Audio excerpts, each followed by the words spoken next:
welcome back to Electric Scooter Shop Scooter Reviews, and today we're looking at the Vsett 11 Plus. So this sits firmly at the top of the Vsett model tree and would compete very favourably with pretty much any scooter on the market if you're looking at that hypersports scooter class. Now, it isn't for everybody. I'll start by saying that. This is a big, heavy, powerful beast of a thing and is not for the faint-hearted. So please do bear that in mind. But for those of you who are frothing for something like this, let's crack on and see what it's got to bring to the table. Now, like all the Vsett range, it comes with a very impressive electronic immobilizer setup. You turn it on, but it doesn't turn on until you then hit it up with a card.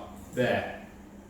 That brings it to life, and from here we can hit the lights and get a beautiful little Vsett LED running down below, and we can turn on the indicators so people can actually see where we're going when we're riding the roads.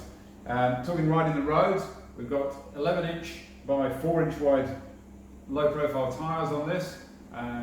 They function beautifully, it's extremely well mannered, they feel like they've just got unlimited grip, so very, very confidence inspiring. Back up to the handlebar controls. We do have, whether or not that's in shot, a very neat and beautifully machined selector that toggles between DDM, dual drive mode, and single mode, so you can run it for very good road manners and a lot more mileage, single rear drive, or drop the front motor in, and then obviously all hell breaks loose. So you've also got sport mode. So if 1500 watts of each wheel in dual drive isn't enough for you, you hit the sport mode and you get an extra 10% or so of boost on top of that for a maximum of 2 minutes. Then that drops off again so that you don't cook your motors. So very smart thinking there from Vsett, and it does help regulate the temperatures of those scooter motors, because they are going to be running hot at that sort of output. Also got a horn on here, and block your ears, it's very loud. And also super bright headlight as well. You can actually, on this scooter, genuinely see where you're going at night, which is a big win. Suspension wise, in here we've got dual hydraulic shock suspension. So hydraulic damped shocks, and in the front we've got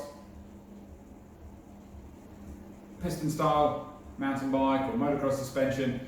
It is extremely effective. This is a very plush riding scooter.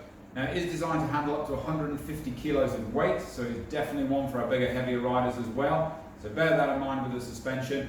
If you're a flyweight, you are going to find that it feels very stiff, but for a decent sized adult, you're going to find that it really does offer the ideal levels of damping, I would say. Now, the deck is massive. It's completely rubberized. The rubbering is extremely well fixed, no signs of anything coming loose. You've got twin charge ports here, and this does ship with 2 chargers. It is a massive battery, 31.2 amp hours, so it is going to take some charging, but having those dual chargers on the go simultaneously, you're going to chop that charge time down to around 8 hours if you charge simultaneously. You've got a rubberized kick plate here, so you can stand back foot on there, front foot on the pad, or both feet on the deck. There is absolutely acres of room on this scooter. Handlebars, they do fold, the whole stem folds. It's got twin clamps down here, so it's just a matter of opening those up, slide them up, fold it back. It takes a little bit of time. You've got the lever locking collar system that we find on models like the Dualtron or the Carbon Mantis and so on, and you've got to flip it open, loosen the bolt sometimes, and you've got to do it twice. But this isn't the sort of scooter I would imagine you'll be continuously folding. It is heavy. There's no two ways about that. This is a big, weighty beast of a scooter, and it's not one that you're going to be wanting to be carrying upstairs. It's really one to push out the garage, you ride it, you put it back in the garage again. It folds if you have to, but I think this is really on a if you have to basis, not on the daily. Right, so who's it for? it's for people who've had a scooter before. I would say do not jump on this as your first e-scooter, unless you've got a background in motocross or power sports of some description. It is powerful and it does need to be ridden and treated with respect. There obviously are going to be restrictions about where you can ride it and how much you can use that power and that top end speed that it does bring to the table. But if you've got a nice quiet private area and you can let it rip, then this is the scooter for you if high speed thrills are to your liking. You've obviously got the option of you could swap these tyres out for more off-road style if you fancy having a go in the wilds.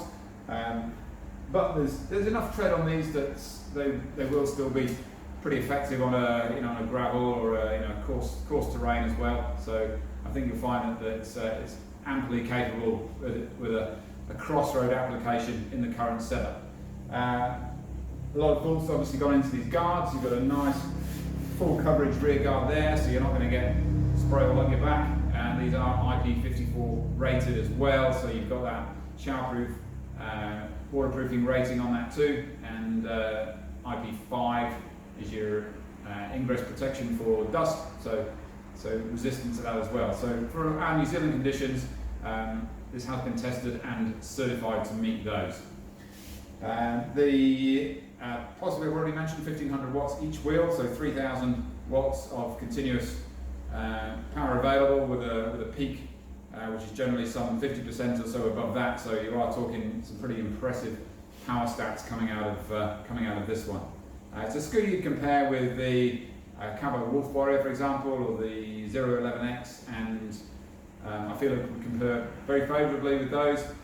I very much like the long extended rear swing arm that we've got on the V11 Plus here. It does give a nice and long wheelbase, and I feel that adds to the stability.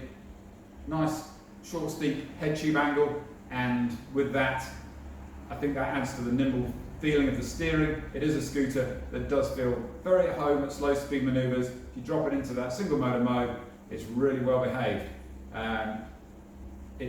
The acceleration has been tuned to be manageable at the start, but then comes piling on as you really give it the gas.